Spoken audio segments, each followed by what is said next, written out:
another tutorial video from Parts Factory Australia. Today we're working on a Dodge Journey. We're going to be changing the overflow bottle or the header tank on any of the petrol or diesel engines. The Dodge Journey bottles are known to perish early in their life, lasting as little as 2 or 3 years from the factory. The reason for this is because of the excessive heat that rushes through the cooling system at any given time. They actually slowly perish away, become very brittle, and then the pressure within the bottle actually causes cracks and leaks eventually. First step is to identify the two 13mm bolts that attach the bottle to the car. There is one here and one located in the same position at the back of the bottle. We're going to crack those bolts first and go from there. Should be able to undo the rest by hand.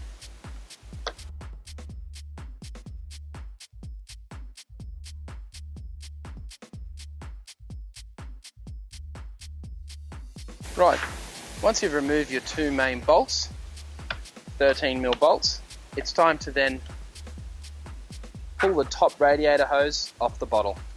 We have just removed this 13mm here and the 13mm bolt there. Now we'll remove this pipe here and then we'll access underneath the bottle. Using a pair of pliers, just squeeze the alligator clamp, take it down the pipe. Try not to take it off the pipe, it's not exactly necessary. Then you should be able to use your hand to pull that top hose off the bottle. Place it to the side. Now that you've done that, you'll be able to access underneath the bottle. This one's actually full of coolant.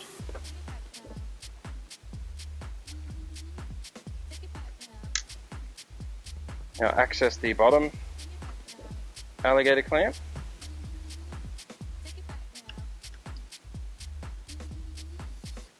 And take that same clamp down the hose. Doesn't need to come off. Using your hands, you should then be able to twist that pipe and remove it. As you remove that pipe, just place your finger over the hole to save some of the coolant. Your old bottle is out. Right, so we've successfully removed the old bottle from the Dodge. Now, we take out our new bottle that we will have received in the mail at partsfactoryaustralia.com.au.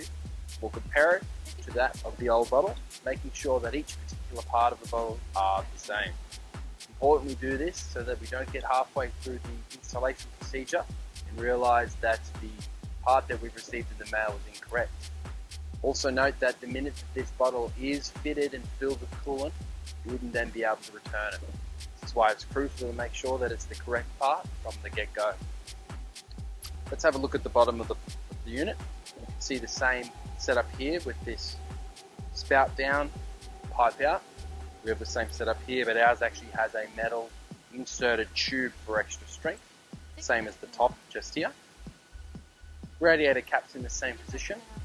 It mounts from the same two 13mm tabs, and the top hose exit from the same point. Alright, let's put it back on the car. First things first, you want to remove your radiator cap. Put that to the side. You want to reinstall that bottom pipe. Should this be done by hand, simply by grabbing the pipe, putting it on that point, wiggle it on. After you've squeezed your pipe back on, it's now time to use a pair of adjustable pliers in order to squeeze our alligator clip back on its position. Squeezing our alligator clip, drag it back up to the top.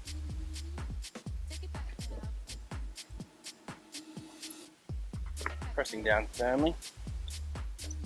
Once the bottom pipe's on, it's now time to put our two 13mm bolts back in. One at a time, you want to put them back in by hand. You go to tighten these up with your 13mm wrench or spanner. It's not something that necessarily has to be very tight at all. You have to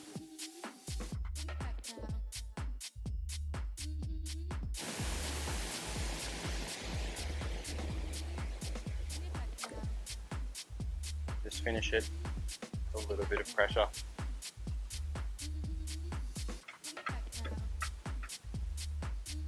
Just a tiny bit of pressure. You don't want to crack the bottle. It's now time to put our top radiator hose on. Slide it over the top nipple, making sure that you don't snap the top pipe off. Use a pair of pliers.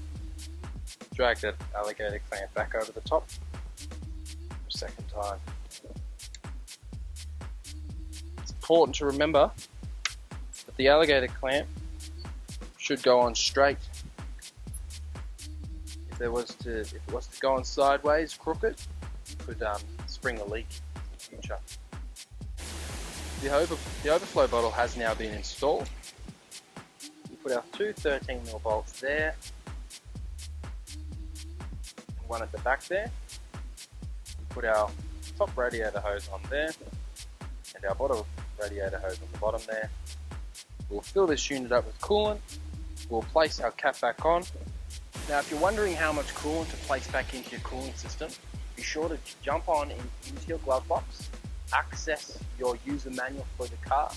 It'll tell you these details. There is a level on the side of the bottle. It'll tell you when it's too low and when it's too high. You want to definitely keep it in between these 2 points to maximize the car's performance into the future. Now, this car part is available on our website at www.partsfactoryoz.com.au. It does include a 3-year warranty. It does include free express shipping all around Queensland and Australia. If you have any other questions or concerns, I'm always available on the live chat on the site. And we have just released a social media system that allows you to now create a profile, set up your account, friend others, very, very similar to a Facebook style user interface.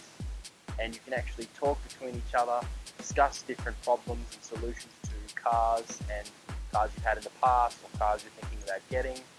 Very, very cool, so make sure you jump on there ASAP. This is another tutorial video from Parts Factory Australia, and I'll see you next time.